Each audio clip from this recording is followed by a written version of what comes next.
Assalamualaikum warahmatullahi wabarakatuh. Alhamdulillah, selalu saja kita memuji Sang Pencipta Allah atas segala nikmat yang dilimpahkan kepada kita. Hari ini adalah hari di mana Allah masih memberikan kesempatan kita umur. Allah belum mencabut nyawa kita, berarti masih diberikan kesempatan untuk tunduk dan beribadah kepadanya. Siapapun di antara kita yang masih hidup seperti sekarang ini, maka ini adalah hari emas kita. Hari di mana kita masih punya peluang untuk menambah amal saleh, walaupun itu adalah amalan-amalan yang sederhana. Mungkin di mata manusia dianggap sederhana, tapi dia adalah sangat besar dan berat di timbangan amal pada hari kiamat. Begitu juga pada hari ini bagi orang-orang yang masih memiliki dosa di masa lalu, selama dia masih hidup, berarti Allah masih memberikan kesempatan dia untuk taubat, sehingga dia lepas dari segala macam konsekuensi atau hukuman dari perbuatan dia. Setiap peluang amal soleh, kalau kita dapatkan kesempatannya, contoh misalnya lisan kita mengucapkan istighfar saja, kata Ali radhiyallahu anhu, Allah tidak mudahkan lisan seorang hamba istighfar kecuali Allah ingin mengampuninya. Allah tidak ingin menghukumnya. Jadi kapan kita punya kesempatan untuk bisa beramal saleh dan juga punya kesempatan untuk bertaubat dari dosa-dosa kita, jangan disia-siakan. Seringkali syaitan memperkecil kesempatan-kesempatan itu. Contoh kasus misalnya kita sekarang nunggu sholat. Di Mekah ini mungkin banyak waktu lowong. Sehingga kita bisa membaca buku, kita bisa mendengarkan pengajian, kita bisa silaturahim keluarga mungkin walaupun via telepon misal. Dan banyak kegiatan yang lain, tapi biasanya syaitan membuat seperti seakan-akan kita belum mengerjakan apa-apa. Padahal sebenarnya kita sedang berada di tempat yang mulia sekali dan juga kita sedang menunggu sholat di Masjidil Haram yang merupakan pahalanya 100.000. Apalagi wilayah Mekah ini luar biasa. Hadis Nabi SAW tentang sholat di Masjidil Haram 100.000 dibandingkan tempat lain. Ulama umumnya mengatakan ini adalah semua masjid yang ada di wilayah Mekah, di wilayah Haram. Tidak harus di dekat Ka'bah. Jadi semua orang yang ada di wilayah Haram ini dapat 100.000 pahala. Juga fatwa-fatwa ulama tentang masalah musola-musola di hotel-hotel yang nyambung dengan Masjidil Haram, termasuk hotel kita ini sebagaimana sudah saya tanyakan fatwanya kemarin, itu memang nyambung sama Masjidil Haram. Jadi jangan pernah menganggap kecil amal-amal ini. Ini adalah amal yang luar biasa di mana Allah berikan kita kesempatan. Biasanya syaitan menggoda kita agar menganggap itu kecil, akhirnya kita mengisi dengan perbuatan-perbuatan pelanggaran agama. Oleh karena itu teman-teman sekalian, selalu bersyukur kepada Allah Subhanahu wa taala di setiap kesempatan kita beramal saleh. Selanjutnya kita panjatkan salam hormat kita kepada utusan Allah Nabi besar Muhammad sallallahu alaihi wa ala alihi wa sahbihi wasallam yang telah membawa kepada kita hukum halal haramnya Allah sehingga kita punya panduan hidup, tahu mana yang boleh, mana yang tidak boleh, dan kita mengenal serta mentauhidkan Tuhan kita atau mengisahkan Tuhan kita, dan kita terus berada dalam syariat yang benar, panduan hidup yang benar sampai insya Allah ajal datang dan janji Allah pasti benar. Semua itu akan kita dapat juga balasan melimpah nanti di akhirat, di surga insya Allah. Saya mengajak di awal pembukaan ceramah kita ini, dan perlu saya ingatkan kita sekarang berada di lanjutan tema sebab-sebab kebahagiaan, dan hari ini serial keempatnya. Serial pertama kita beberapa hari lalu tentang masalah tauhid atau pengisaan kepada Allah Subhanahu wa taala. Dan bagaimana setiap orang di antara kita menanamkan dalam hatinya tidak ada Tuhan yang berhak disembah kecuali Allah. Sehingga dia tidak perlu tunduk, tidak perlu patuh, tidak perlu takut kecuali kepada satu Tuhan itu. Orang-orang yang tidak mengenal Tuhannya Allah, maka mereka mengalihkan potensi penghambaannya kepada pohon, kepada batu, kepada jin-jin, syaitan, ya. Dan seterusnya, maka kita harus syukuri nikmat ini. Ya. Karena kita mendapatkan dan mengenal Tuhan kita Allah SWT. Sudah panjang lebar kita jelaskan, satu pertemuan mendekati 2 jam tema kita pada saat itu. Kemudian kita juga sudah melanjutkan, alhamdulillah, sebab-sebab kebahagiaan serial 2, yaitu masalah introspeksi diri atau muhasabah, bagaimana setiap mukmin dan muslim selalu saja introspeksi diri. Ya, setiap amal yang sudah dia kerjakan dari kebaikan, tetap dia berusaha muhasabah apakah ini sudah maksimal atau belum. Dia sudah sholat 5 waktu misalnya, dia sudah baca zikir, dia sudah baca Quran, dia sudah mengerjakan umrah dan haji. Terus dia introspeksi diri apakah ini sudah maksimal atau belum. Dan dia diikuti dengan rasa takut jangan sampai Allah tidak terima. Sehingga dia terus berusaha meningkatkan kualitasnya. Satu sisi yang lain juga bagaimana setiap orang kalau dia diberikan peringatan oleh Allah Subhanahu wa taala dengan kakinya kesandung misalnya, dengan dia mencium bau busuk misalnya, bahkan sebagian salaf mengatakan saya tahu saya punya dosa pada saat saya melihat perubahan sikap dari pasangan hidup saya, dari tunggangan saya dan juga dari tikus yang masuk ke dalam rumah saya.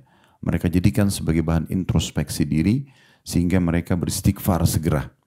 Nabi Daud alaihissalam pernah duduk di singgasananya, kemudian Allah lemparkan bangkai di depannya. Tiba-tiba di tengah-tengah istana dia yang begitu mewah, kerajaan yang begitu besar dan kuat, Allah Subhanahu wa taala ya, berikan kepada beliau bangkai.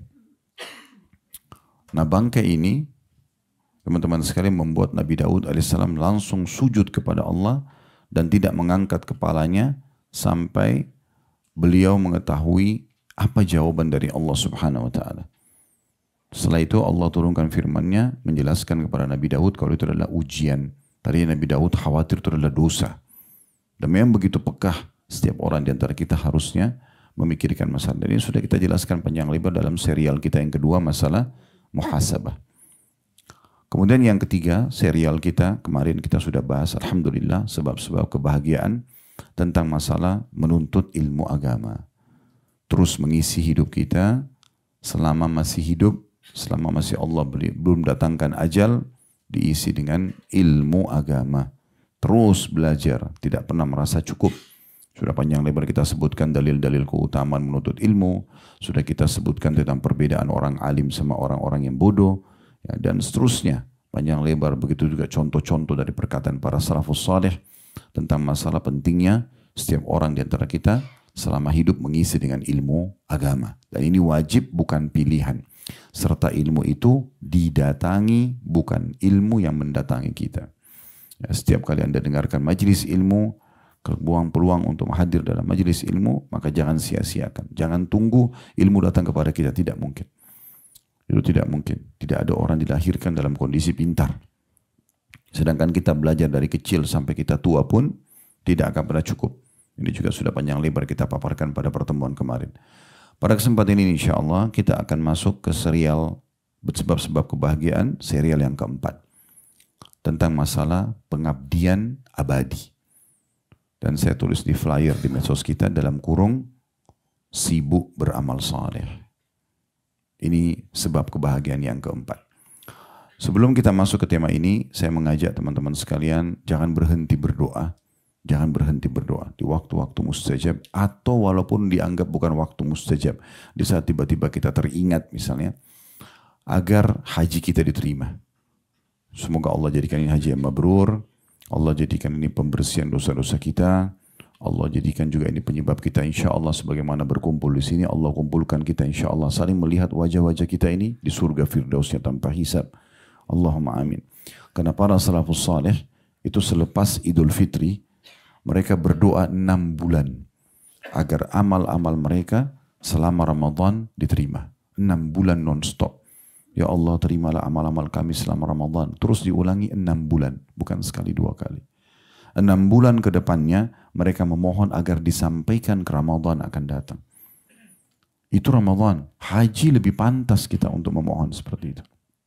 Lebih pantas kita untuk memohon seperti itu. Ya. Jadi jangan pernah berhenti, jangan pernah puas dengan apa yang sudah kita kerjakan dari sisi ibadah. Bukan kita tidak bersyukur, tapi merasa bahwasanya selalu kurang kita dalam beramal soleh, dan itu akan menjadi inti bahasan kita pada kesempatan ini. Bagaimana setiap orang di antara kita selalu haus, selalu rindu, selalu ingin semangat mengerjakan amal-amal soleh. Ya, selalu ingin mengerjakan amal-amal soleh. Nah teman-teman sekalian, di tema kita pada kesempatan ini serial keempat tentang sebab-sebab kebahagiaan. Saya ingin kembali mengajak kita merenungi ya, kenapa kita ada di sini. Kenapa kita lahir di muka bumi ini. Pernah nggak teman-teman, sesaat, hitungan detik saja, kita duduk, kita mulai merenung. Dan ini salah satu poin penting, masalah tafakkur. Merenung. Abu Darda radhiyallahu anhu itu punya kebiasaan, dan bahkan waktu ditanya kepada Abu Darda ibadah apa yang paling rutin dikerjakan oleh Abu Darda, maka kata Abu Darda bertafakkur, boleh merenung, kenapa saya ada di sini, apa hikmahnya daripada ya saya memiliki kedua orang tua ini, kenapa pasangan saya ini, kenapa anak saya sekian. Dia pertanyakan semuanya, tapi pertanyakan bukan untuk memungkiri, tapi untuk dia jadikan sebagai sebuah poin ya, yang mendatangkan jawaban yang akhirnya membuat dia selalu menyadari tujuan dia ada.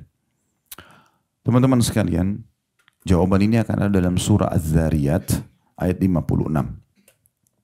Surah nomor 51 ayat 56. Ini dasar sekali. Allah Subhanahu wa taala berfirman, "Wa ma khalaqtul jinna wal insa illa liya'budun." Aku tidak pernah menciptakan jin dan manusia kecuali untuk menyembahku, tunduk dan mengabdi kepadaku. Ini tujuan kita satu-satunya, tidak ada tujuan lain. Tidak ada tujuan lain, tidak usah cari tujuan lain. Kita lahir di muka bumi ini dengan sebuah sistem raksasa yang sudah ada. Kita tiba-tiba saja sudah lahir dari rahim ibu kita, tiba-tiba kita punya status ini. Anak, kita status anak, ini ibu, ini ayah. Kita nggak punya opsi.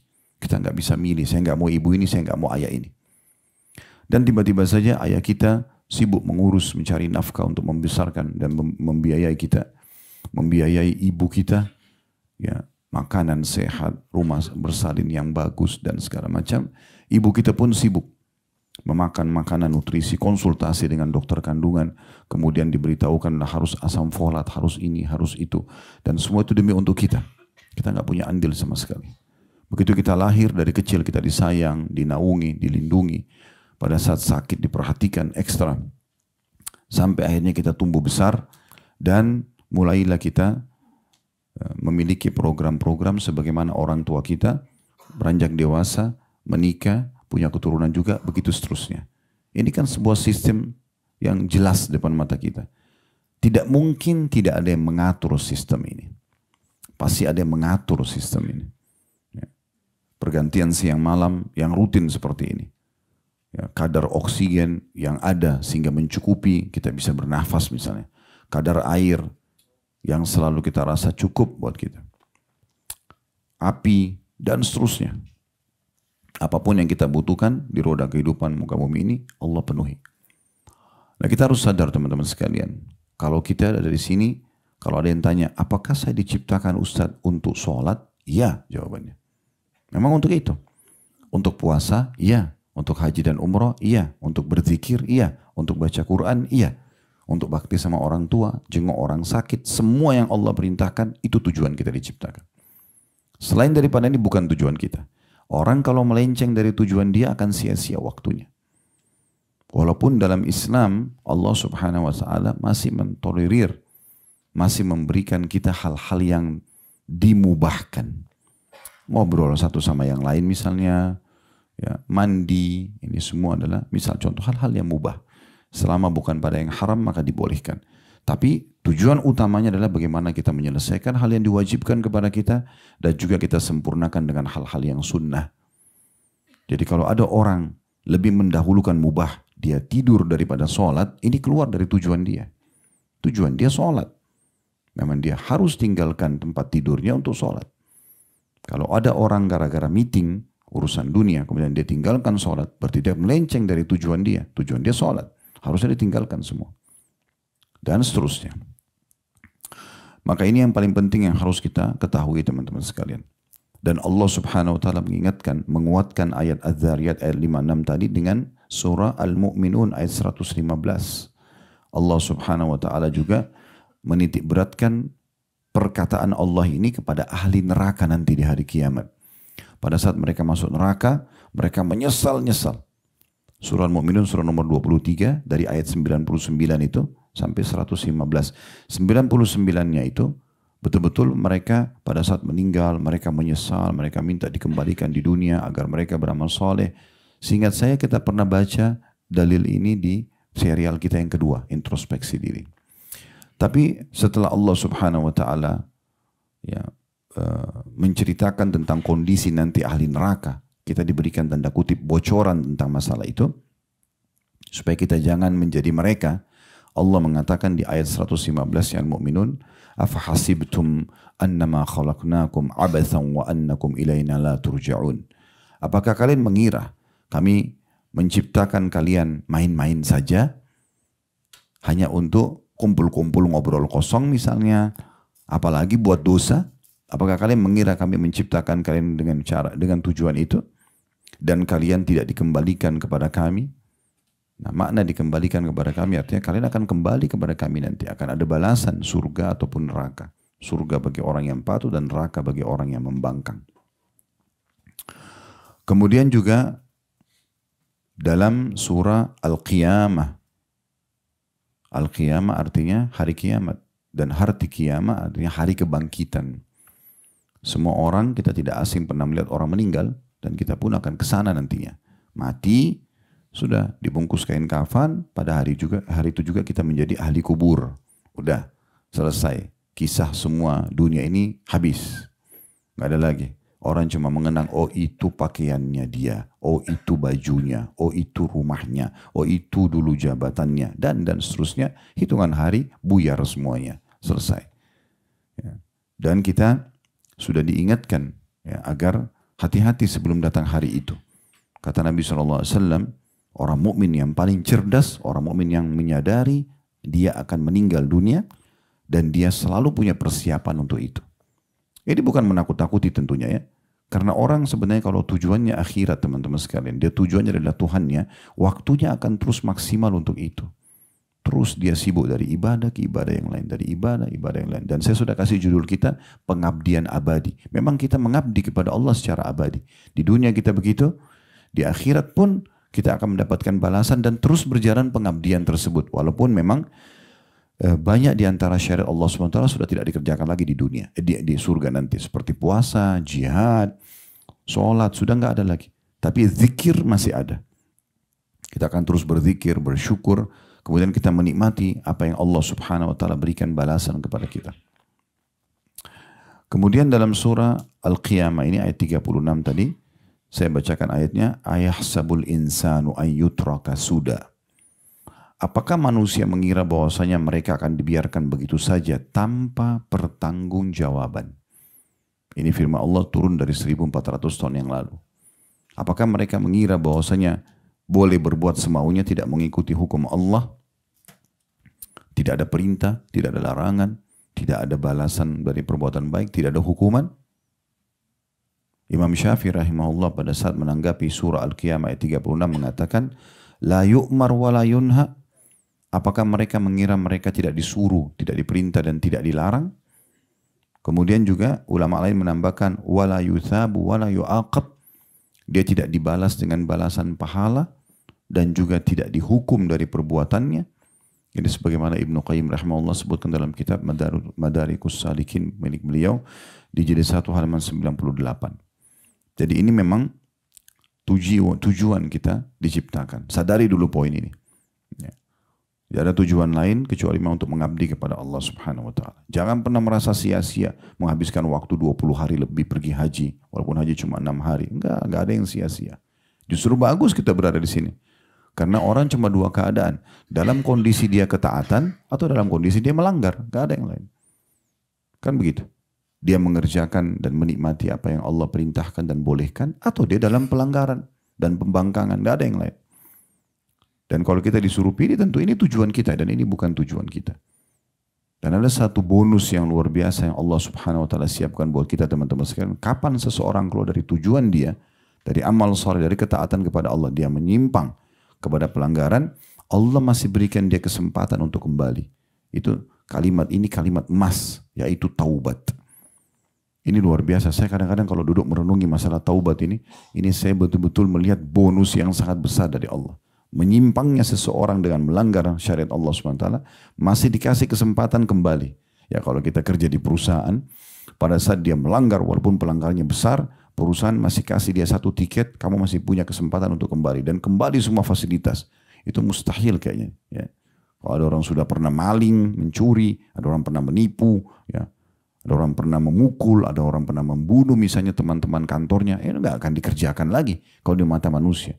Tapi Allah Subhanahu wa Ta'ala berbeda. Kalau ada orang menyimpang dari tujuan utama dia diciptakan, dia masih dikasih kesempatan kembali ke rel. Taubat nasuha. Berhubungan dengan hak Allah, seperti meninggalkan sholat misalnya, dia taubat nasuha, sekarang dia kerjakan. Selesai. Kata Imam Nawawi rahimahullah, bertobat dari dosa-dosa besar adalah dengan meninggalkan dosa itu seketika, berjanji sama Allah, menyesali dan berjanji sama Allah tidak mengulangi, maka selesai. Dia tinggal start lagi hidupnya. Maka ini sebuah karunia yang luar biasa bagaimana Allah Subhanahu wa Ta'ala memberikan itu.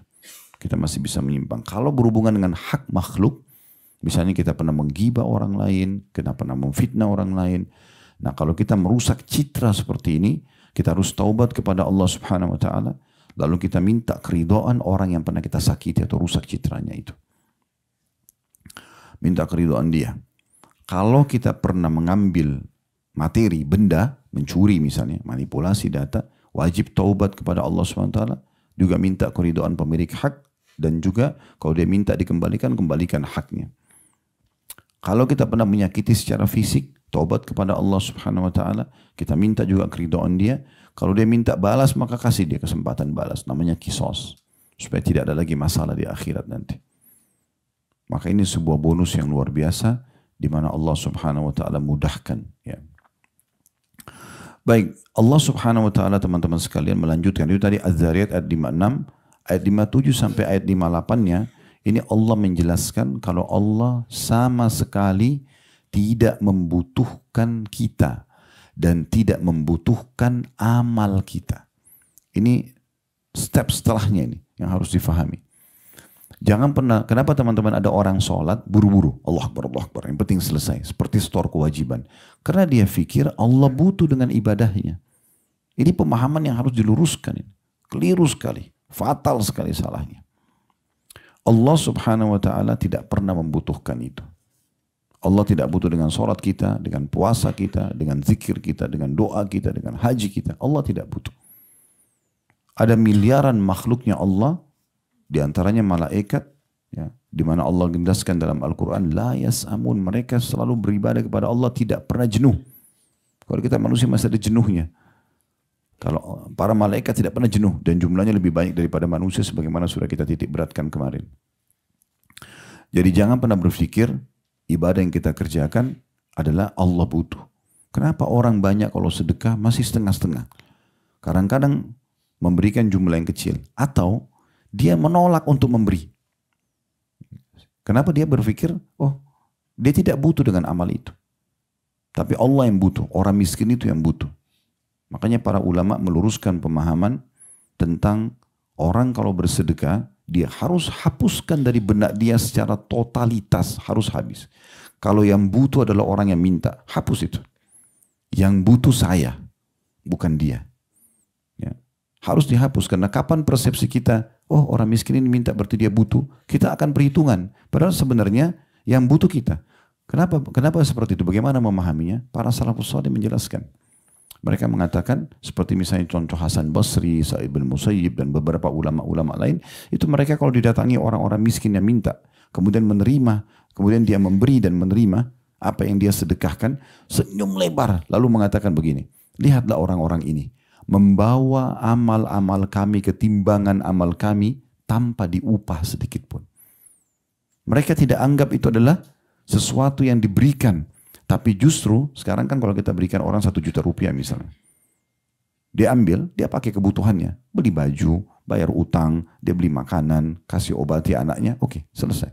Bagi dia, clear. 1 juta itu kan bisa habis. Tapi bagi kita yang bersedekah dalam syariat Allah, 1 juta itu sedang dibawa ke timbangan amal. Dan tidak bisa sampai ke sana kecuali melalui orang-orang ini. Persepsi ini harus diperbaiki. Berapa banyak orang yang sudah kita tolak pada saat minta sedekah. Di lampu merah. Syaitan negosiasi sama kita, itu anak pinjaman, dia masih mampu, mungkin dia bohong. Bukan urusan kita itu. Kalau ada kesempatan amal soleh, tugas kita eksekusi, bukan negosiasi sama syaitan. Saya sudah kasih contoh tuh hari, pada saat kita salat taklim juga. Kalau seandainya di ruangan ini ada orang yang datang bawa proposal masjid. Ini masjid Bapak Ibu sekalian, 100 juta rupiah. Lalu kemudian kita nyumbang semuanya. Sebulan kemudian kita tahu orang itu bohong. Dia menipu. Dia enggak laksanakan apa yang dia sampaikan kepada kita semuanya. Apakah kita kehilangan pahala? Apakah kita rugi? Jawabannya tidak. Demi Allah tidak. Kita akan dapatkan sesuai dengan niat kita. Niat kita ingin bangun masjid, innamal a'malu binniyat. Allah sudah kasih. Niat dia menipu, Allah akan hukum dia. Clear. Muamalah setiap mukmin sama Allah langsung. Bukan dengan manusia. Allah jadikan pasangan hidup kita, orang tua kita, anak-anak kita, saudara kita, orang sekitar kita ini penyebab kita segera mendekatkan diri kepada Allah Subhanahu wa taala. Jadi jangan pernah berpikir selalu kita merasa kita yang dibutuhkan. Enggak, kita yang butuh sama orang. Abdullah bin Abbas, Abdullah bin Umar radhiyallahu anhu ajma'in itu kalau setiap hari ada orang miskin datang depan rumahnya, dikasih sama dia. Begitu mereka-mereka ini tidak datang, dicari keluar, nyari mana orang-orang ini. Di bab sedekah itu ada tingkatannya. Orang yang bersedekah, yang paling tinggi adalah orang yang bersedekah dengan cara dia yang mencari kantong sedekah itu. Bapak Ibu sengaja keluar, bawa uang, memang sengaja mau cari, mana nih, saya mau sedekah di mana. Itu pahalanya paling besar. Karena dia merasa dia butuh dengan sedekah itu. Dia butuh dengan orang miskin itu. Dia butuh dengan yayasan itu. Nah, gitu. Level setelahnya, level di bawahnya adalah orang yang bersedekah kapan diminta. Ya kan gitu. Nah ini level yang di bawah, bukan level di atas ini. Kalau Bapak Ibu tinggal di satu komplek perumahan, dari rumah, komplek perumahan, keluar langsung masuk tol, langsung ke kantor, pulang lagi. Kapan sedekahnya ini? Kalau tidak ketemu sama orang-orang susah itu. Gitu kan. Mungkin ada yang bilang, Ustadz kan bisa transfer melalui yayasan. Iya, kita kan boleh memvariasikan. Boleh melalui yayasan, boleh juga langsung saja kita bersedekah kepada orang-orang ini. Dalam sedekah itu juga ada baiknya mencontohi Nabi SAW. Nabi SAW kalau bersedekah suka langsung memberikan kepada orangnya. Itu satu hal yang positif. Jadi jangan pernah berpikir kalau Allah butuh dengan ibadah kita. Orang-orang yang datang minta sama kita berarti butuh sama kita. Ini keliru. Kita yang butuh dengan mereka. Kita yang butuh untuk sholat malam. Itu kebutuhan kita teman-teman sekalian. Bangun, jangan tidur. Kita yang butuh untuk sholat berjamaah di masjid itu supaya kita dapat balasannya nanti. Allah nggak butuh. Kalau dari lahir kita ibadah sampai kita mati, tetap aja Allah tidak butuhkan dengan itu. Allah tidak butuh. Ya. Dalam sebuah riwayat ada seseorang sebelum kita, dia ibadah 500 tahun. Allah berikan umur yang panjang. Kemudian pada saat dia meninggal, Allah Subhanahu wa ta'ala mengatakan kepada dia, masukkan hambaku ini ke dalam surga dengan rahmatku. Maka dia mengatakan, amalku ya Allah. Dia pikir amalnya 500 tahun itu yang membuat dia masuk ke dalam surga. Maka kata Allah Subhanahu wa ta'ala, dengan rahmatku. Orang itu masih mengulangi, amalku ya Allah. Bagaimana dengan amalku? Maka kata Allah Subhanahu wa ta'ala, timbanglah seluruh amal dia dengan nikmat mata saja. Nikmat mata. Selama 500 tahun dia hidup, matanya dia gunakan dengan ibadah yang dia kerjakan. Ternyata baru nikmat mata saja sudah jauh ya, lebih berat daripada amal-amal soleh yang dia kerjakan. Belum telinga, belum lidah, belum bibir, belum tangan, belum kemaluan, belum kaki, belum segala macam. Makanya Allah SWT mengatakan tadi kalau Az-Zariyat ayat 5-6-nya, sesungguhnya aku tidak ciptakan jin dan manusia kecuali untuk mengabdi kepada aku. Allah jelaskan itu. Ayat 57-nya, ma uridu minhum min rizqin wa ma uridu minhum ayyut'imun. Sesungguhnya aku tidak pernah menghendaki rezeki sedikit pun dari makhluk dan aku tidak menghendaki supaya mereka memberi makan kepadaku. Allah nggak butuh balasan apa-apa.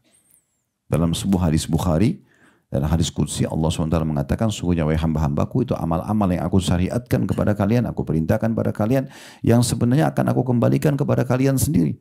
Udah sholat, nikmat, kita merasa kenikmatan sholat, kita merasa kenikmatan puasa, kenikmatan orang haji, kenikmatan sedekah, kenikmatan zikir.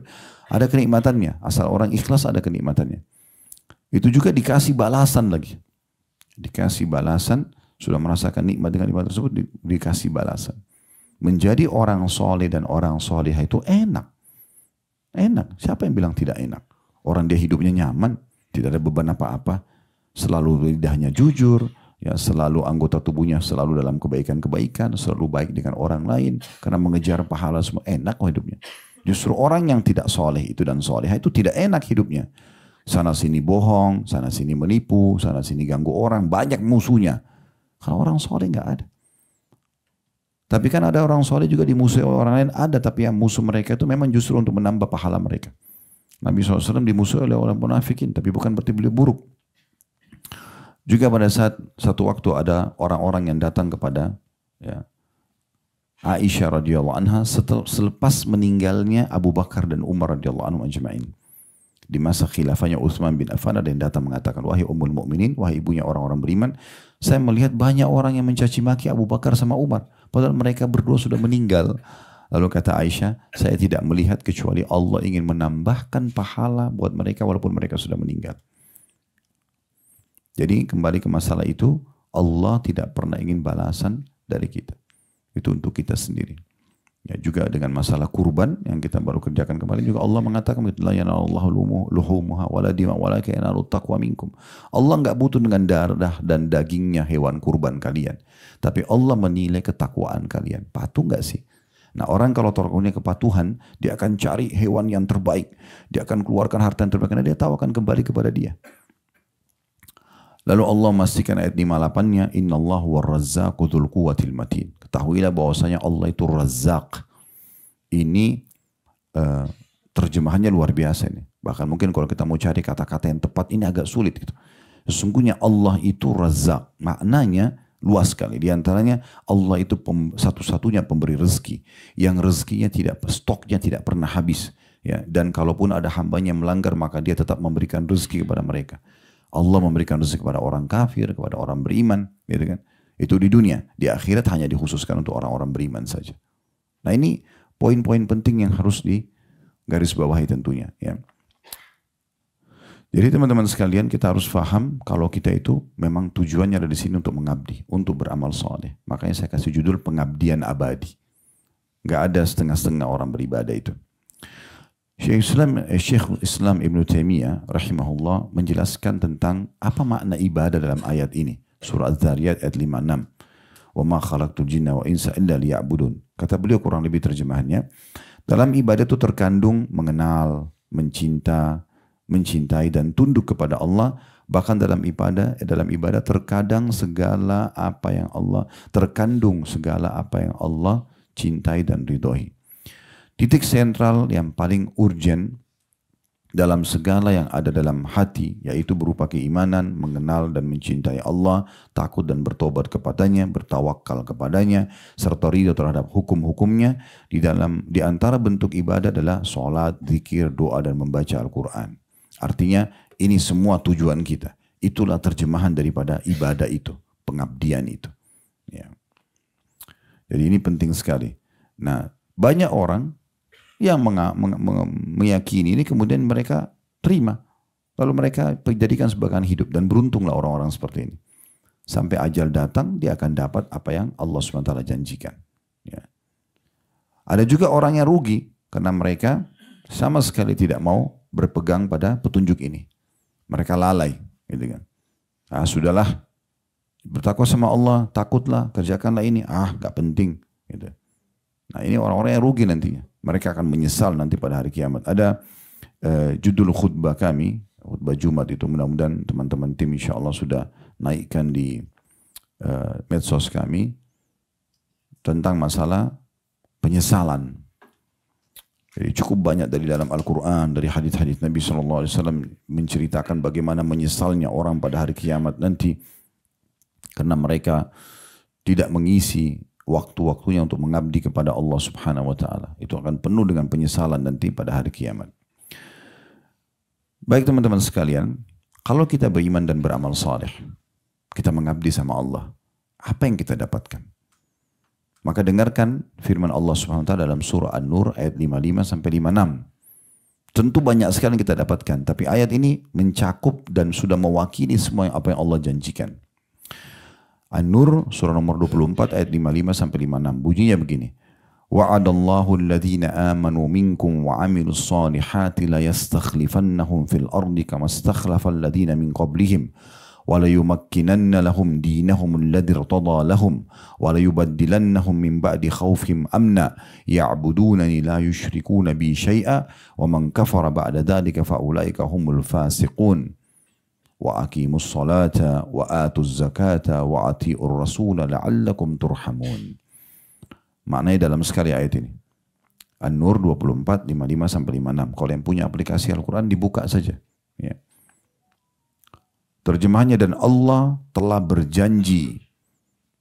Dan dalam firman-Nya Allah mengatakan innallaha la yukhliful mi'ad. Allah tidak akan pungkiri janjinya. Dan Allah telah berjanji kepada orang-orang beriman di antara kamu. Terus plus lagi, dan mengerjakan amal-amal saleh. Beriman kepada Allah lalu mengabdi kepada Allah.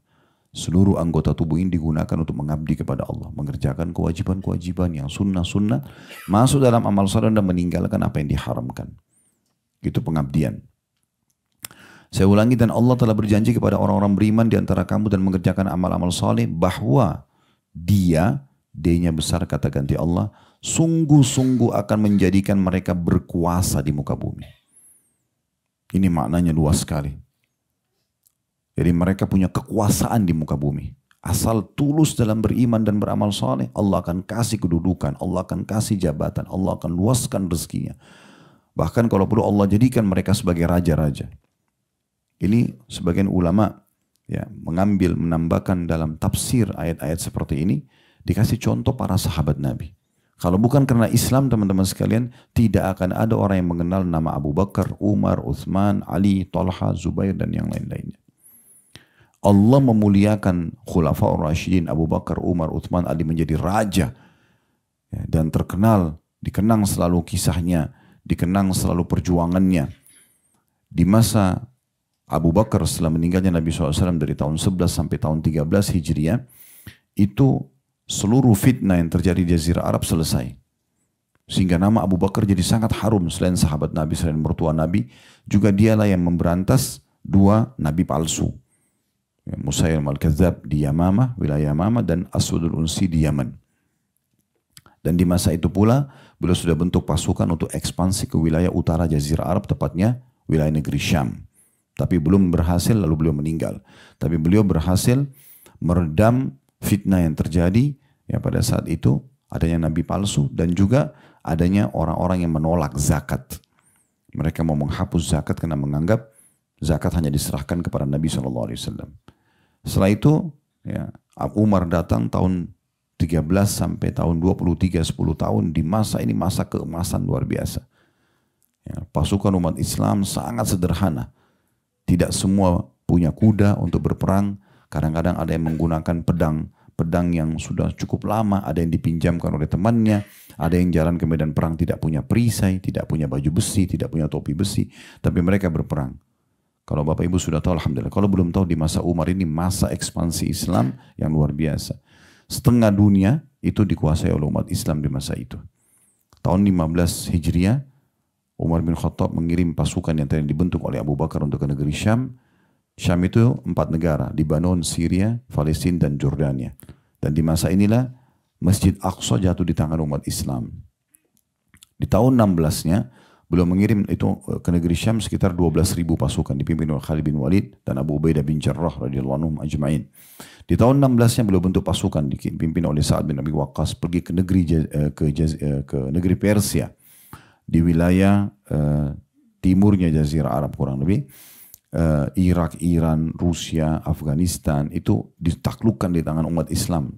30.000 pasukan umat Islam melawan 250.000 pasukan. Dan karena keimanan mereka, karena ketaatan mereka sama Allah, Allah tunjukkan betul-betul, Allah kasih mereka apa yang Allah janjikan di sini. Allah berikan kekuasaan di muka bumi. Sampai Hurmuzan, pimpinan daripada negeri Persia, itu menanyakan kepada mereka, pada pasal sahabat-sahabat yang datang utusan dari saat untuk negosiasi pada saat itu. Tawarkan Islam, kalau menolak mereka bayar upeti, kalau mereka menolak maka terjadi peperangan. Orang-orang Persia tidak nyangka siapa orang-orang ini. Sampai dia mengatakan, siapa kalian ini? Kalian adalah orang-orang Arab Badui yang tadinya tidak punya nilai di mata kami. Kenapa kalian tiba-tiba masuk ke wilayah kami? Kalau kalian mau harta, kami kasih kalian harta. Tidak usah berperang, pasukan kami terlalu besar. Maka jawaban para utusan, ya, Sa'ad bin Waqqas, ada 5-6 orang diutus pada saat itu, bolak-balik sampai terjadi peperangan pada saat itu. Karena mereka menolak terus. Sesungguhnya kami datang ke sini bukan untuk harta kalian. Bukan untuk minta apa. Kami sedang mengajak agar kalian keluar dari penyembahan makhluk kepada penyembahan Tuhannya makhluk tersebut. Kalau kalian beriman kepada Allah, kami akan tinggalkan wilayah kalian, kami tidak butuh harta kalian. Jadi betul-betul lah pada saat itu, karena bingung orang-orang Persia harus bagaimana melawan pasukan mereka 250.000, pasukan Islam cuma 30.000. Tapi ini unik pasukan ini. Diajak negosiasi uang, tidak mau. Ya. Dilihat pasukan besar dengan perlengkapan yang luar biasa. Ya pada saat itu dianggap mutakhir lah kalau bagi mereka itu sangat maju. Orang-orang Persia dan umat Islam cuma senjata yang sederhana. Juga tidak takut. Ya. Maka akhirnya mereka bingung. Terjadilah peperangan. Takluklah wilayah Persia. Dan Nabi SAW sudah mengatakan sungguh istana putihnya Kisra, rajanya Persia akan di tangan kalian. Maka Bilal, ya, kemudian beberapa sahabat-sahabat Nabi Ridwan Alim yang ikut dalam pasukan Sa'ad, mereka menyaksikan sendiri pada saat mereka masuk ke Madain, ibu kotanya Persia. Pada saat itu mereka melihat istana putih Kisra yang dijanjikan, yang pada saat itu kayaknya mustahil takluk di tangan umat mereka karena mereka negara adik kuasa. Persia negara yang sangat kuat, waktu itu ada 2, Persia sama Romawi gitu kan. Tapi subhanallah Allah perlihatkan. Dan pada saat pasukan Islam masuk ke dalam situ, para sahabat sujud syukur. Lalu kemudian diambil topinya Kisra, ada mahkotanya, ada pakaian kebesarannya, singgasananya.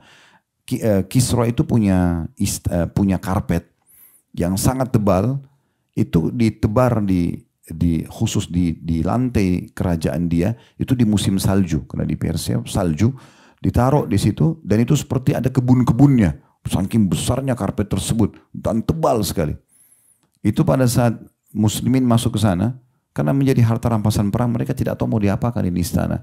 Mau diapakan juga ini harta semuanya. Diambil, sepakat sahabat Nabi kirim ke Madinah. Kasih Umar bin Khattab, terserah raja mau apakan. Kirim ke Madinah. Waktu tiba di Madinah, Umar bin Khattab lihat semua itu. Lalu kata Umar, subhanallah, maha suci Allah yang mendatangkan harta-harta mereka kepada kita. Ini yang mereka selama ini jaga, Allah datangkan kepada kita karena keimanan kita. Lalu Umar bin Khattab menyuruh potong-potong karpet itu. Bagi untuk semua umat Islam. Kata Ali radhiyallahu anhu, saya dapat potongan kecil untuk sholat. Saya bisa jual berapa ribu dinar. Kalau kita mungkin sekarang ratusan juta didapatkan. Kemudian Umar bin Khattab lihat ternyata ada mahkota Kisra dan 2 gelangnya. Dulu ada sedikit kisah kita review. Waktu Nabi SAW akan hijrah ke Madinah. Beliau waktu itu bayangkan cuma berdua sama Abu Bakar. Berdua saja. Dan waktu itu Abu Sufyan mengiklankan siapa yang menangkap Muhammad hidup atau mati dapat 100 ekor unta. Ya, kalau unta itu masa itu mungkin mobil Ferrari kali kalau kita sekarang. Dapat 100 mobil, 100 unta.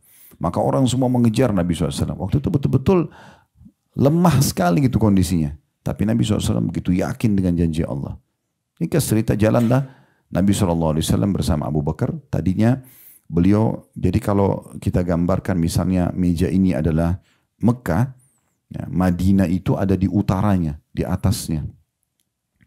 Madinah lebih dekat dengan negeri Syam. Nah, beliau harusnya waktu hijrah ke Madinah menuju ke utara Jazirah Arab, ke kota Madinah. Tapi karena beliau tahu Quraisy akan mengejar, maka beliau ke selatannya dulu. Ke Jabal Thur, ya, Jabal Thur. Insya Allah kalau tidak ada halangan nanti di city tour kita di Mekah kita akan lihat lewat itu loh Jabal Thur. Tapi kita tidak naik ke atas. Jabal Thur ini ada satu gua di mana Nabi SAW sembunyi dengan Abu Bakar dalam kisah masyhur, gitu kan? Selama 3 hari, kemudian baru beliau setelah mulai agak redah pengejaran Quraisy, beliau lalu baru menuju ke lawan arahnya dari selatan ke utara, gitu. Tapi pada saat Nabi SAW sedang menuju ke Madinah, dikejar oleh satu orang namanya Suraka bin Malik.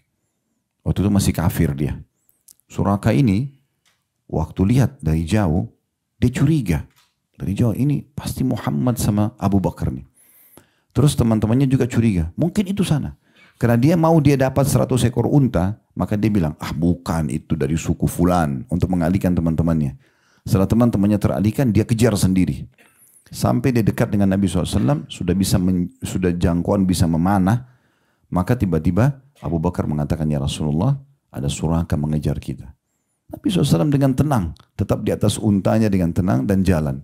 Sampai tetap berzikir kepada Allah SWT. Tiba-tiba Suraka ini tenggelam ke padang pasir. Dia dengan kudanya tenggelam. Tidak bisa keluar. Maka Suraka pun tahu ini adalah dari Nabi SAW. Tidak ada orang lain.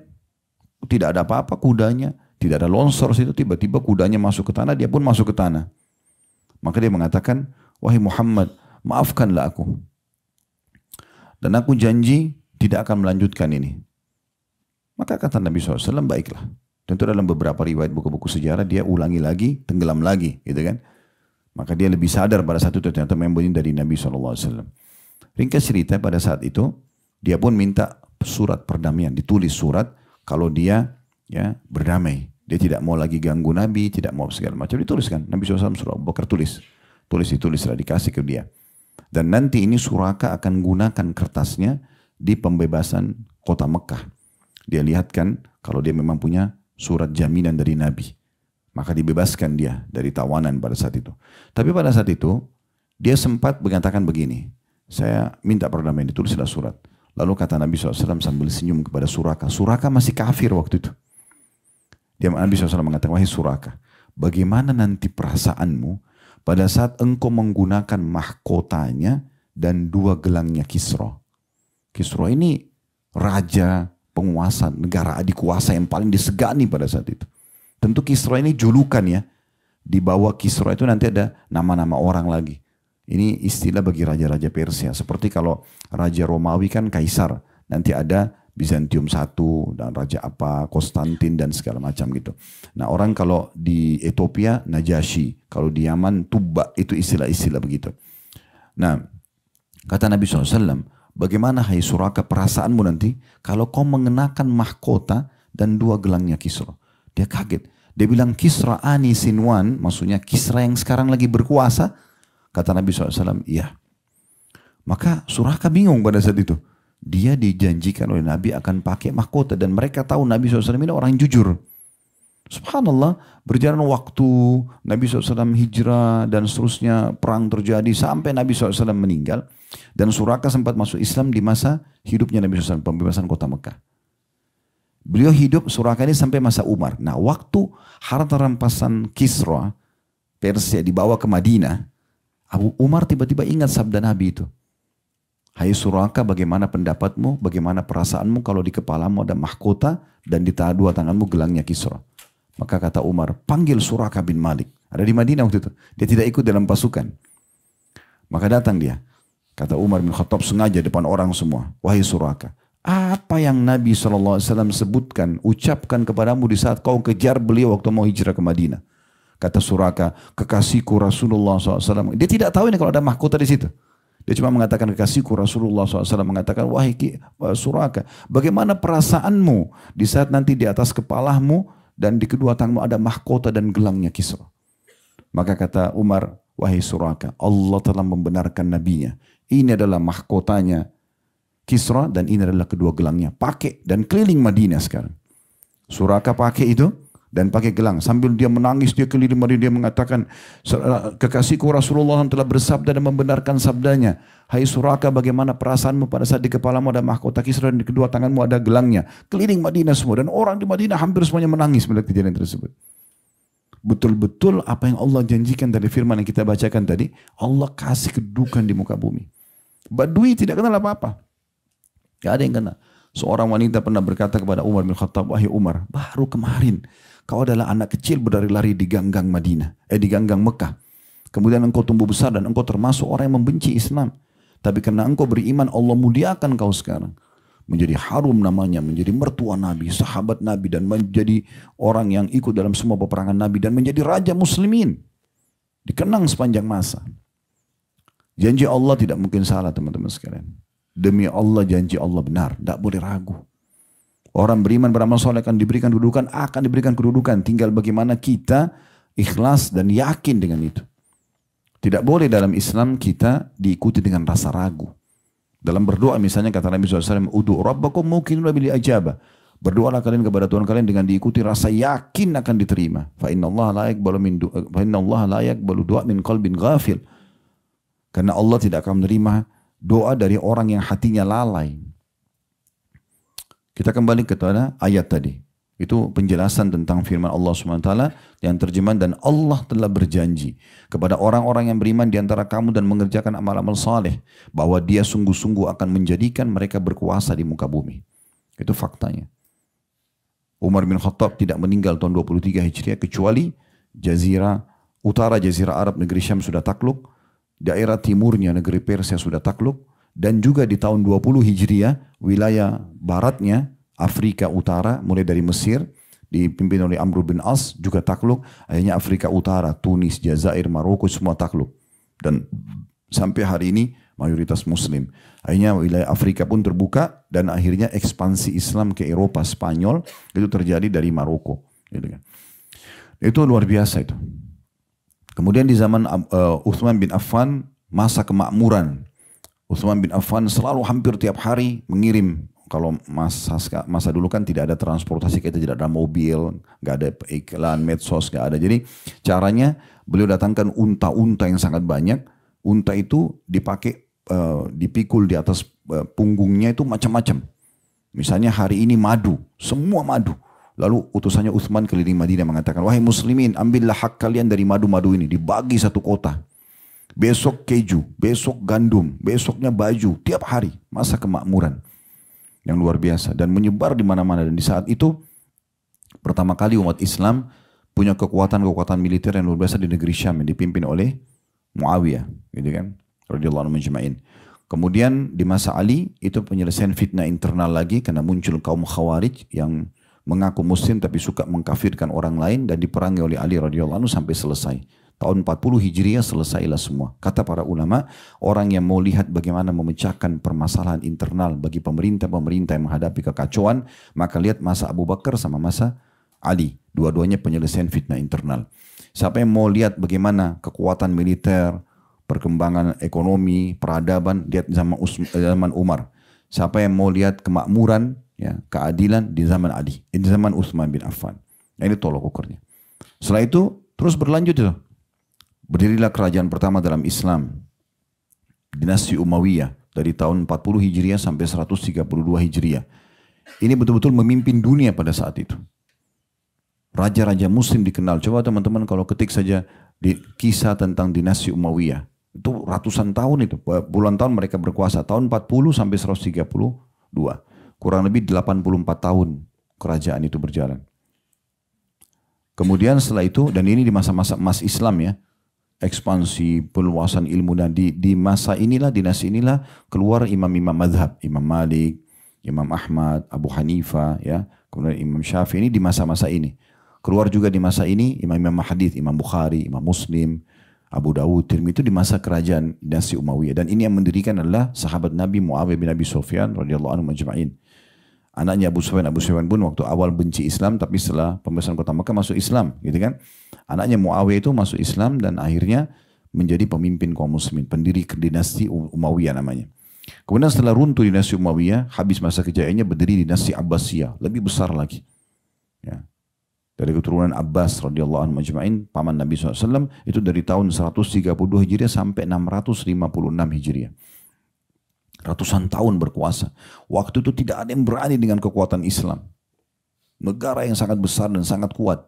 Semua ini kenapa? Karena mereka kembali kepada agama mereka. Mereka beriman kepada Allah SWT. Allah janjikan orang beriman dan beramal soleh, pasti Allah akan berikan kekuasaan. Ini depan mata kita. Setelah itu, runtuh Abbasiyah di tangan suku Tatar. Ya, tentu panjang lebar kisahnya, saya tidak bisa ceritakan semua, tapi kita lihat secara globalnya. Kemudian didirilah dinasti Uthmaniyah di Turki. Ini juga sekarang lebih 600 tahun berkuasa. 600 tahun. Sekarang orang ke Turki bisa lihat banyak peninggalan-peninggalan kerajaan Islam di sana. Dan itu runtuh berubah jadi Republika tahun 1924. Nah, semenjak itu umat Islam seperti masing-masing di negaranya udah. masing-masing sendiri. Dan kata Syekh Utsaimin rahimahullah, tidak ada cara untuk kembali mencapai kejayaan dan kekuasaan di muka bumi bagi umat Islam kecuali kita kembali seperti apa yang telah dilakukan oleh orang-orang sebelum kita. Abu Bakar, Umar, Uthman, Ali itu beriman kepada Allah, yakin dengan itu, kemudian mereka menyebarkan pasukan, mereka mengembangkan ekonomi, menyelesaikan fitnah internal, tapi karena modalnya adalah agama Allah, maka Allah berikan kemenangan. Kalau sekarang kan masing-masing. Ya. Umat Islam sudah masing-masing di negaranya, terpetak-petak gitu kan. Zaman dulu tidak ada itu yang membatasi seperti itu. Contoh saja. Maka janji Allah ini tidak mungkin salah tentang masalah Allah pasti akan berikan kedudukan di muka bumi. Lalu Allah mengatakan sebagaimana Dia Allah telah menjadikan orang-orang sebelum mereka berkuasa. Ya, semua nabi-nabi dan orang-orang beriman bersama mereka berkuasa. Nabi Ibrahim alaihissalam menjadi penguasa dengan pasukannya, Nabi Musa alaihissalam, kemudian Nabi Isa alaihissalam, semua nabi-nabi. Karena mereka beriman dan amal saleh di masa mereka tuh sampai pada tingkat kekuasaan yang luar biasa.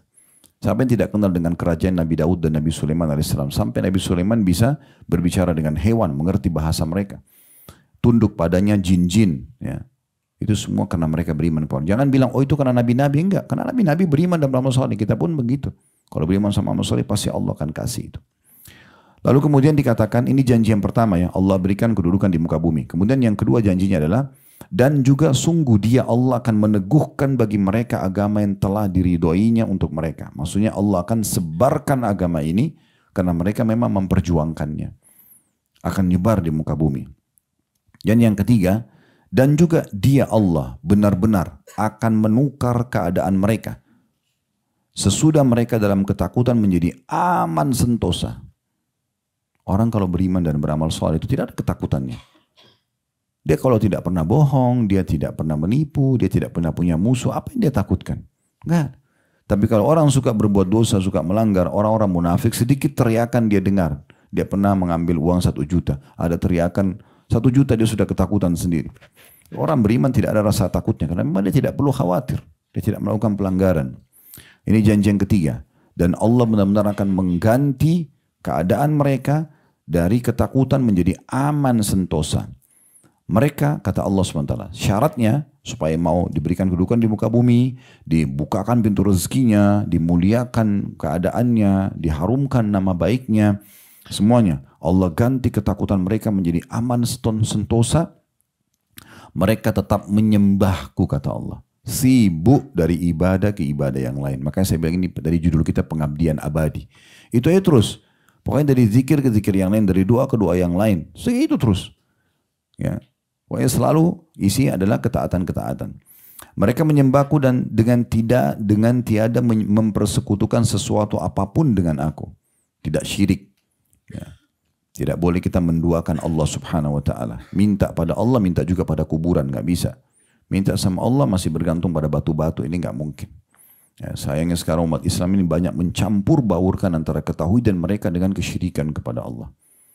Orang-orang Mekah dulu di sini teman-teman sudah tahu belum? Kalau Ka'bah yang kita tawaf kemarin, Abu Sufyan sempat beriman. Tapi yang tidak beriman Abu Jahal, Abu Lahab, Umayyah bin Khalaf. Mereka kalau ditanya, ini Ka'bah apa ini? Mereka akan bilang rumahnya Allah. Mereka tahu ada Tuhan namanya Allah. Kalau ditanya kepada mereka, dalam Al-Quran Allah kekalkan, wa idza sa'altum man khalaqas samawati wal ard. Kalau engkau tanya hai Muhammad kepada mereka, siapa yang menciptakan langit dan bumi? La yakunullah. Mereka mengatakan Allah. Jadi orang-orang Mekah ini dulu, orang kafir itu tahu. Kalau Ka'bah itu rumah Allah, mereka tahu ada Allah mencipta langit dan bumi. Cuma apa kesalahan mereka? Mereka syirik. Mempartnerkan Allah dengan makhluk. Ya. Mereka datangkan patung-patung, ditaruh dekat Ka'bah, mereka berdoa sama Allah, berdoa juga sama patung itu. Allah nggak butuh perantara itu. Allah langsung minta kita kepada Dia. Makanya dalam sabda Nabi SAW, mintalah kepada Tuhan kalian walaupun tali-tali sendal kalian. Sendal kita putus, ya Allah gantiin sendal saya. Begitu orang mukmin. Harusnya selalu manja dengan Tuhannya. Berkeluh kesah dengan Tuhannya.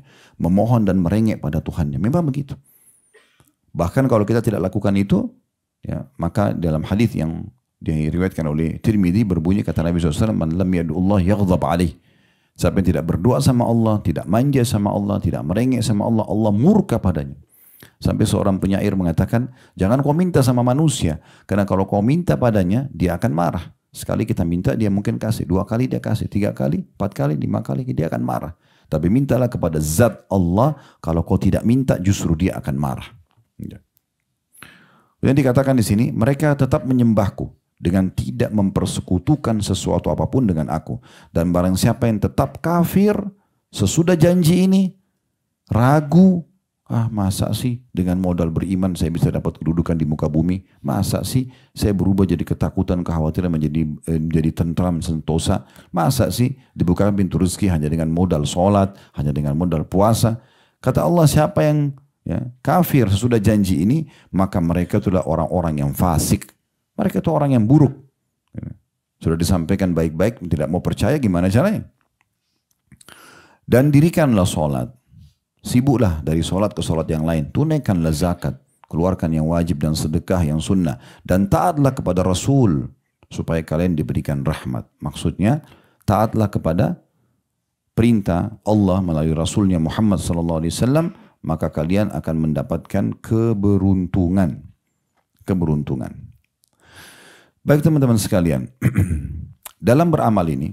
Dalam beramal. Kalau kita mau hitung matematikanya. Insya Allah sebentar lagi kita tutup ya.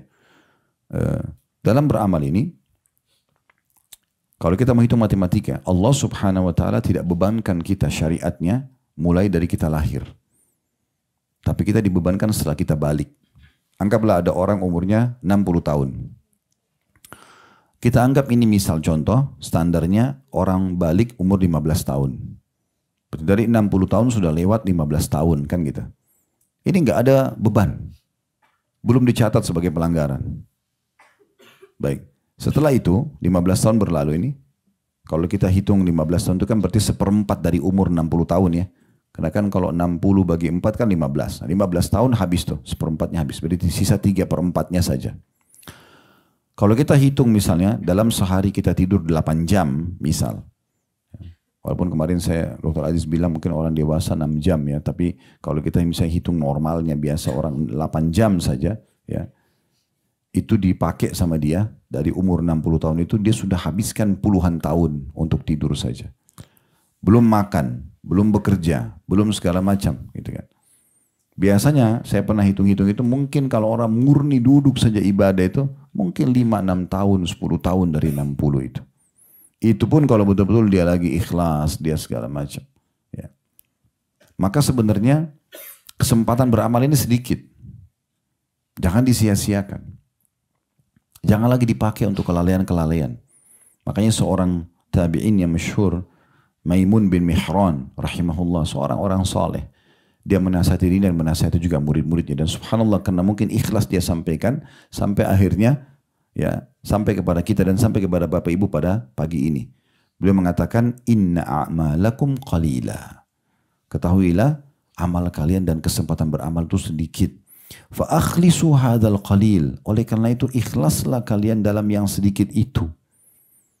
Jangan sudah sedikit malah dilalaikan lagi, malah dibumbu lagi dengan riya. Coba dengarkan ini kisah luar biasa teman-teman dari Imam Ahmad rahimahullah. Imam Ahmad ini pernah melihat satu waktu dia lewat di sebuah tempat, ada murid beliau sudah layak mengajar. Lagi mengajar murid-muridnya lagi, jadi murid Imam Ahmad lagi mengajar. Tapi mengajar di sebuah tanah yang terbuka, ada pohon di situ, dia berdiri di bawah pohon. Murid-muridnya semua duduk di depannya. Nah kebetulan pohon itu hanya menaungi dia saja. Si guru pengajar ini, muridnya Imam Ahmad ini. Murid-murid yang lain semua kena matahari, kepanasan. Imam Ahmad rahimahullah masuk ke dalam rumahnya muridnya ini di malam hari. Di waktu sepertiga malam, di waktu sholat malam, sunyi nggak ada orang. Imam Ahmad ketuk pelan-pelan rumahnya. Diam-diam pelan-pelan sekali. Sampai muridnya ini bilang, saya mendengar suara ketukan di malam hari. Kebetulan memang dia lagi bangun sholat malam muridnya ini. Yang jadi gurunya orang-orang tadi itu. Maka dia bilang, saya pun mendengar lalu saya mengatakan siapa? Karena di malam hari. Kata dia, Ahmad. Lalu kata muridnya, Ahmad, banyak orang Ahmad, tapi saya bingung Ahmad siapa datang malam-malam begini. Maka saya mengatakan, Ahmad siapa? Kata Imam Ahmad, Ahmad bin Hanbal. Langsung dia kaget, gurunya datang tengah malam nih. Dia loncat, dibuka pintu sama dia. Selamat datang guru, ada apa? Kalau harusnya Anda sampaikan saya yang datang. Imam Ahmad kasih isyarat, jangan ribut. Tengah malam ini. Lalu Imam Ahmad pamit, bisa saya masuk dengan suara lembut supaya tidak ada yang dengar. Kata dia, boleh. Maka kata muridnya, Imam Ahmad masuk ke dalam rumahku jinjit-jinjit. Padahal waktu itu tanah. Kalau diinjak pun tidak keluar suara gitu. Jinjit-jinjit. Sampai tiba di sebuah tempat duduk, lalu Imam Ahmad duduk. Lalu dipersilakan duduk. Imam Ahmad kata muridnya membisikkan kepada saya dengan suara yang kecil. Ada sesuatu yang saya ingin sampaikan kepadamu. Yang saya khawatir kalau saya nggak sampaikan kau akan dihisap sama Allah nanti. Kata muridnya, apa itu? Sambil bicara bisik-bisik, karena Imam Ahmad kecil dia juga bisikkan suaranya. Kata Imam Ahmad, saya tadi pagi lewat di sebuah tempat, saya lihat kamu sedang mengajar. Kamu di bawah naungan pohon, murid-muridmu kepanasan. Bisa saja Allah hisap nanti kamu itu. Jangan kamu ulangi lagi. Kata dia, oh iya, jazakallah khair. Kata Imam Ahmad, itu saja pesan saya. Kata muridnya, Imam Ahmad keluar jinjit-jinjit lagi, keluar langsung pergi. Supaya tidak ditahu sama orang. Begitu luar biasanya mereka jaga ibadahnya. Allah mengingatkan kita teman-teman sekalian agar selalu sibukkan diri dan berlumba-lumba dalam kebaikan. Kalau kita selalu targetnya teman-teman angka 100. Ini contoh kalau kita mau lulus nih, lulus terbaik cum laude 100. Kalau target kita 100, pastikan angka kita tidak akan jauh dari situ. 99, 95, 94, paling di situ. Karena target kita yang terbaik. Kalau target lulus 60 dan kita cuma kejar 60, pastikan bisa kurang. Bisa lulus, bisa tidak. Saya subhanallah pernah lihat ini depan mata di teman-teman kami di kampus waktu masih kuliah di Madinah. Dan saya pernah praktekin, pada saat kita kejar angka 100, nilai kita memang tidak jauh dari situ, 99, 98. Karena kita selalu mau kejar itu targetnya. Dan gitu. Jadi kita selalu belajar dan nulis, kita terus. Teman-teman yang, angka lulus 60 yang penting naik kelas. Mereka kejar 60, mayoritasnya tidak lulus. Nilainya 58, 55, nggak bisa lulus. Nah begitu juga ini contoh saja dalam hal ibadah. Kalau kita targetnya selalu yang maksimal, kita tidak akan jauh dari situ. Dan ini sebuah keberuntungan yang luar biasa. Kapan seseorang sibukkan diri selalu dari amal soleh ke amal soleh yang lain dan selalu yang lebih baik daripada yang lebih baik yang lain, maka pastikan semua pintu pelanggaran akan tertutup dan dia akan beruntung orang ini. Tidak ada penyesalan pada hari kiamat. Teman-teman sekalian perlu tahu, pada saat ayat-ayat tentang penyesalan ditafsirkan oleh para ulama tafsir, ya. Pada hari kiamat banyak orang-orang yang menyesal, mereka menundukkan kepala mereka, mereka menyesali kekurangan amal mereka menyesali dosa-dosa tidak sempat taubat. Kata para ulama, penyesalan ini berlaku umum. Penyesalan orang-orang kafir, munafik, dan juga orang-orang musyrik karena mereka tidak bisa keluar dari neraka selamanya abadi. Juga terjadi pada penyesalan orang-orang yang bermaksiat tidak sempat taubat. Dan penyesalan yang terakhir ini yang penting kita garis bawahi. Penyesalan orang-orang beriman yang beramal soleh tapi ada peluang amal soleh yang mereka sia-siakan. Itu juga menyesal. Jadi kalau kita punya peluang beramal soleh ini sampai ke kuping kita. Ada peluang depan mata lalu kita sia-siakan. Kita juga akan nyesal nanti. Coba dulu saya kelakukan. Coba dulu saya ini dan itu. Padahal sudah beramal soleh ini. Dalam sebuah riwayat yang lain, dalam sebuah riwayat hadis kata Nabi SAW, sesungguhnya orang-orang mukmin pun yang masuk ke dalam surga, sudah masuk dalam surga, mereka masih menyesali kebulang-bulang amal saleh mereka sia-siakan. Karena kalau mereka kerjakan, mereka bisa lebih tinggi derajatnya. Dan derajat di surga ini teman-teman sekalian luar biasa. Saya pernah sampaikan riwayat ini, saya ulangi lagi riwayat ini. Pernah ada dua orang bersahabat di masa Nabi SAW, yang satu meninggal mati syahid. Pekan depannya sahabatnya meninggal mati biasa. Waktu mensolati jenazah yang kedua, pekan depannya, Nabi SAW sholat dengan para sahabat, Nabi bilang, bagaimana pendapat kalian dengan orang ini? Dibandingkan teman yang meninggal pekan lalu, 1 minggu saja. Kata para sahabat, semoga ya Rasulullah dia bisa mencapai derajat saudaranya itu karena dia bersaudara karena Allah. Karena mereka yakin yang meninggal minggu lalu ini, pekan lalu mati syahid. Oh ini pasti luar biasa pahalanya. Kata Nabi SAW menjawab mereka, demi Allah, sesungguhnya ini yang sedang kita solati, derajatnya di surga dibandingkan temannya yang pekan lalu antara langit sama bumi. Dia lebih tinggi. Padahal mati biasa. Kenapa? Karena sempat 1 minggu saja sholat. Temannya sudah nggak bisa. Ini peluang, hati-hati. Kita harus betul-betul jangan sia-siakan teman-teman sekalian. Dan jangan pernah memperkecil amal kita itu. Kita harus besarkan. Seperti kita sekarang ada kesempatan sholat di sini itu luar biasa. Kesempatan sedekah di sini. Kesempatan ini dan itu. Allah berfirman dalam surah Al-Baqarah 148. Fastabiqul khairat. Berlumba-lumbalah kalian dalam kebaikan. Bersainglah dalam masalah itu. Ya, begitu juga Allah berfirman dalam surah Al-Imran 133, wasari'u ila magfiratin min rabbikum wa jannatin arduha as-samawati wal ardu iddat lil muttaqin. Bersegeralah kalian kepada ampunan Tuhan kalian dan juga surga yang luasnya seluas langit dan bumi dijanjikan untuk orang-orang yang patuh. Ya. Jadi jangan sampai nanti tiba baru kita menyesal. Sebagai penutup ada beberapa hadis Nabi yang saya ingin sampaikan yang perlu kita renungi teman-teman sekalian. Atau mungkin karena melihat waktu saya coba sampaikan sebuah hadis ini. Kata Nabi SAW dalam hadis sahih riwayat Muslim, badiru bil a'mali fitanan ka qita'il lailil mudlim. Segera kalau ada peluang beramal soleh kerjakan. Karena akan datang fitnah atau ujian-ujian seperti potongan malam yang gelap. Maksudnya akan lewat dalam hidup kalian nanti. Ya, ada hal-hal yang kalian tidak bisa luput darinya. Pelanggaran agama yang sangat besar godaannya. Jangan tunggu itu terjadi baru mau beramal. Susah beramal pada saat itu. Mumpung ada kesempatan beramal.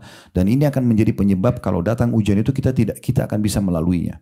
Tapi kalau dari sekarang iman kita lemah, datang ujian atau godaan maksiat, kita akan mudah terjerumus. Kata Nabi SAW, badiru, segera. Ya.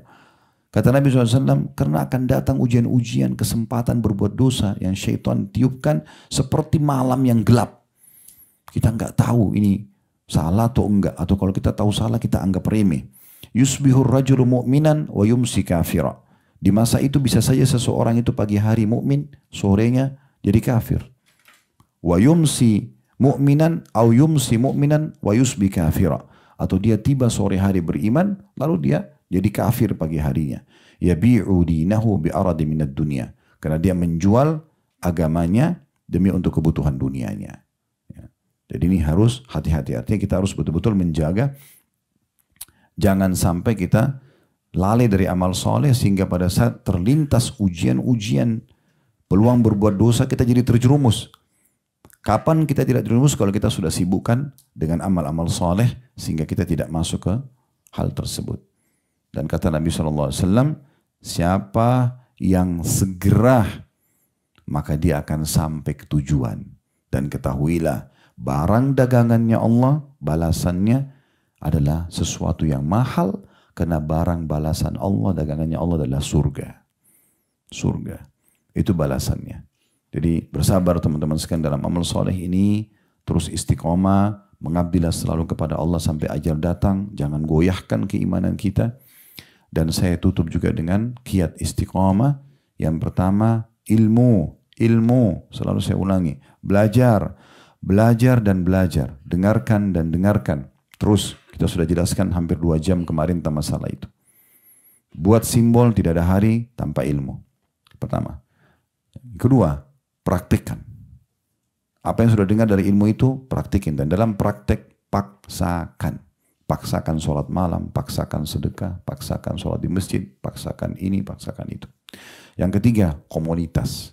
Kita boleh berkenal sama siapa saja. Tapi yang dekat sama kita hanya ahli surga saja. Siapa mereka? Orang-orang soleh dan soleha. Tempatnya di mana? Masjid dan majelis ta'lim. Tidak ada di diskotik mereka itu. Nggak ada di karaoke mereka itu. Nggak ada mereka habisin waktu di jalan-jalan. Nggak ada. Yang ada itu mereka di tempat-tempat ibadah. Itu tempat mereka. Dan kata Nabi SAW, Al-maru ala dini khadili. Seseorang sesuai dengan agama temannya. Saya sering kasih contoh ini. Kalau kita misalnya belum tahu baca Al-Quran. Betul-betul huruf hijaiyah pun salah dan tidak tahu. Tapi teman kita 10 orang penghafal Al-Quran. Hari pertama, hari kedua kita malu. Seminggu kemudian kita mulai belajar Al-Quran. Sebulan kemudian kita bisa ngaji. Setahun kemudian kita hafal Al-Quran bersama mereka. Pasti berefek itu. Kalau kita berteman dengan orang pengangguran, ahli maksiat. Ya, kita misalnya tidak berteman saya 10 orang. Kita baik. Tapi hari pertama, hari kedua kita terpengaruh. Seminggu kemudian, sebulan kemudian kita sudah mulai bersama mereka. Setahun kemudian kita bisa melakukan dosa-dosa bersama mereka. Jadi jangan bilang, oh iman saya kuat, tidak apa-apa, saya nanti nasihatin mereka. Enggak, antum datang nasihatin pergi, jangan berteman. Ini maaf saya bahasakan ini. Jadi reunian ya, di grup rame-rame. Ini tidak usah ada di komunitas kalau isinya maksiat, tidak usah. Antum lihat manfaat dan mudaratnya. Kalau manfaatnya bagus, saling berbagi informasi positif, oke. Tapi kalau dalamnya maksiat gitu, untuk apa kita ada di grup itu? Kita lemah, manusia lemah. Ya. Saya sering bahasakan ini kain meja ini, saya bisa dan Bapak Ibu juga bisa rasakan. Seketika kita bisa tahu ini kain kasar atau lembut. Saking sensitifnya kita manusia. Ya, telinga kita bisa dengar bedain ini suara keras, suara kecil. Mata kita bisa bedain terang atau gelap. Ya kan gitu. Hidung kita bisa bedain seketika bau busuk, bau wangi. Sensitif sekali. Nggak ada bilang kita tidak terpengaruh, mustahil. Udah. Berteman sama orang-orang baik pasti kita terpengaruh. Berbohong sama orang buruk pasti terpengaruh. Ini sudah jelas konsepnya. Berapa banyak orang yang futur. Futur itu maksudnya dari keimanan yang maksimal berubah menjadi orang yang kendor imannya karena komunitas ini. Berteman sama orang-orang buruk. Ya. Pasangan yang buruk, lingkungan yang buruk, ini bahaya sekali. Makanya Nabi SAW ingatkan komunitas, almaru ala dini khalili. Seseorang sesuai dengan agama temannya, komunitasnya. Falyanzur ahadukum ila man yukhalil. Harus pilih baik-baik siapa yang dijadikan sebagai komunitasmu. Hati-hati. Ya, kami teman-teman sekalian, teman-teman dai ini hanya bisa bicara seperti ini. Teriak-teriak kami sampaikan. Semua keputusan tangan Bapak Ibu sekalian. Orang yang beruntung dengar pengajian ini tidak usah lihat siapa yang menyampaikan. Apa yang disampaikan. Kalau benar, ambil sebagai pegangan hidup. Itu Allah yang sampaikan kepada kita. Kadang-kadang kebenaran Allah sampaikan dari lisan anak kita. Pasangan kita. Teman-teman kita. Lingkungan. Atau para pengajar. Harusnya kita peka. Ya. Allah tidak akan turunkan tangan dari langit untuk memberhentikan kita dari dosa kita. Atau menyuruh kita ibadah. Tapi Allah sampaikan di kuping kita. Supaya kita menyadari masalah itu. Itu yang ketiga komunitas, yang terakhir yang keempat selalu berdoa. Nabi SAW memperbanyak doa, ya muqallibal qulub tsabbit qalbi ala dinik. Wahai zat yang membolak-balikkan hati, kokohkan hatiku dalam agamamu. Kata Aisyah, ya Rasulullah, berapa banyak anda selalu ulangi doa ini? Maksudnya kenapa anda ulang-ulangi sementara ini seorang Nabi? Kata Nabi SAW, ketahuilah wahai Aisyah, hati manusia berada di jari jemari sang pencipta Allah. Allah bisa bolak-balikkan. Bisa saja kita beriman, tunggu kita jadi kafir, bisa saja. Ya. Oleh karena itu selalu minta, ya Allah kokohkan, ya Allah kokohkan. Nabi SAW pernah naik boncengan di satu ekor keledai sama Mu'adz bin Jabal. Lalu beliau mengatakan, hai Mu'adz, aku benar-benar mencintaimu. Maksudnya, aku ingin kebaikan untukmu. Maka aku sarankan jangan tinggalkan habis sholat 5 waktu. Baca, Allahumma a'inni ala dzikrika, wa syukrika, wa husni ibadatik. Apa artinya? Allahumma a'inni, ya Allah tolong aku. Allahumma inni ala dzikrika, agar selalu berzikir kepadamu, wa syukrika, bersyukur kepadamu, husni ibadah, dan memperindah ibadah untukmu. Subhanallah, 3 hal ini adalah masuk dalam seluruh bahasan kita, tujuan kita diciptakan. Kita selalu berzikir, kita selalu bersyukur, dan kita selalu memperindah ibadah untuk Allah subhanahu wa ta'ala. Itu ya teman-teman sekalian, kalau ada benar dari Allah, kalau ada salah dari saya mau dimaafkan. Tolong kerjasamanya untuk pindah ke hotel ini, ikuti instruksi teman-teman mutawif supaya tidak bentrok satu sama yang lain. InsyaAllah begitu saja. Assalamualaikum.